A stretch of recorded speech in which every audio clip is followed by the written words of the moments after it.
자, 오늘 우리가 함께 들여다볼 이야기는요, 바로 건축가 파트릭 슈머어가 꿈꾸는 건축의 미래에 대한 겁니다. 21세기의 건축, 과연 어떤 모습이어야 할까요? 지금 우리가 사는 세상 정말 복잡하잖아요. 모든 게 데이터로 연결되어 있고요. 과연 건축이 이런 시대를 어떻게 담아낼 수 있을까요? 여기 한 건축가가 그 답을 제시합니다. 더 이상 네모반 듯한 직선이 아니라는 거죠. 바로 알고리즘이요. 이제는 데이터가 건물의 형태를 빚어내는 시대가 왔다는 겁니다. 정말 흥미롭지 않나요? 바로 이 혁신적인 아이디어의 중심에 있는 인물 파트릭 슈머에 대해 지금부터 본격적으로 알아보겠습니다. 파라메트릭시즘은 모더니즘 이후에 위대한 새로운 스타일이다. 와, 이거 정말 대단한 선언이죠.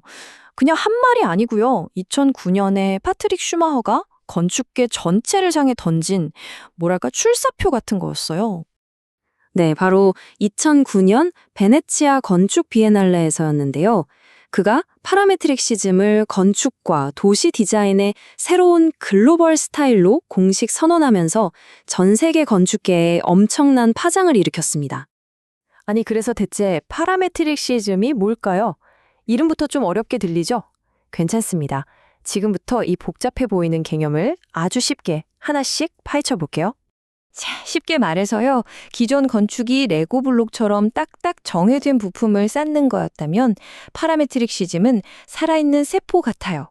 모든 요소가 고정된 게 아니라 서로 영향을 주고받는 변수로 연결되어 있는 거죠. 이 관계 속에서 마치 자연처럼 유기적이고 복잡한 형태가 저절로 생겨나는 겁니다. 핵심 원리는 딱 세 가지입니다. 첫째, 엄청난 컴퓨터 파워를 사용해요. 마야나 라이노 같은 프로그램으로요. 둘째, 관계적 형태. 방금 말했듯이 모든 요소가 서로 영향을 주고받는 변수인 거죠. 마지막으로 유기적 복잡성.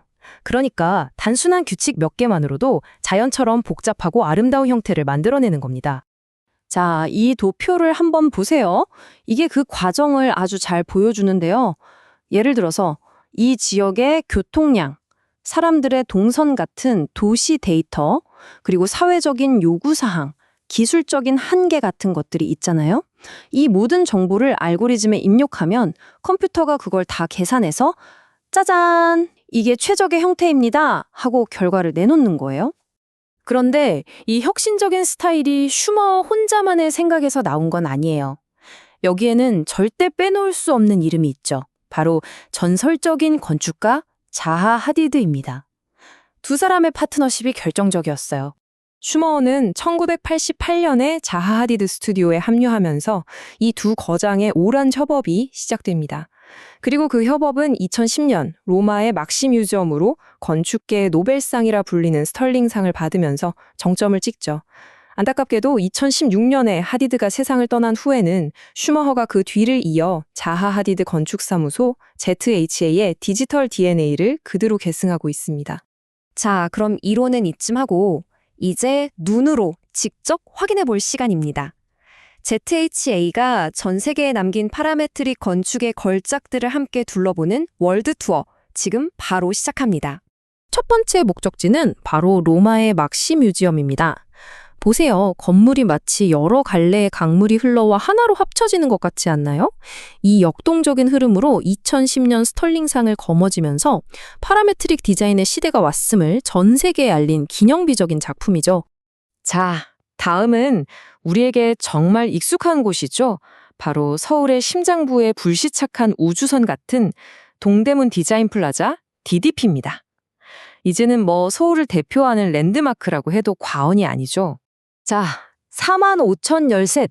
이게 무슨 숫자일까요? 바로 DDP의 은빛 표면을 덮고 있는 알루미늄 패널의 개수입니다. 근데 진짜 놀라운 건 뭔지 아세요?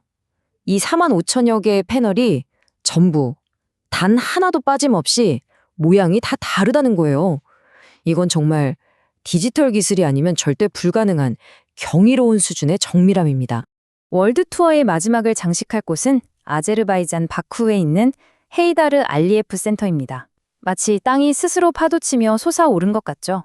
딱딱한 직선과 각을 완전히 거부하는 이 유기적인 형태야말로 파라메트릭시즘의 아름다움을 가장 잘 보여주는 예시가 아닐까 싶네요. 자, 이렇게 정말 멋진 건물들을 보고 나니 파라메트리시즘이 미래 건축의 유일한 대안처럼 느껴지기도 하는데요. 하지만 모든 새로운 것들이 그렇듯 이 스타일에 대한 비판과 논쟁도 아주 뜨겁습니다. 이제 그 반대편의 목소리도 한번 들어보죠. 가장 큰 논쟁의 핵심은 바로 이겁니다. 글로벌 비전 대 지역 정체성의 충돌이죠.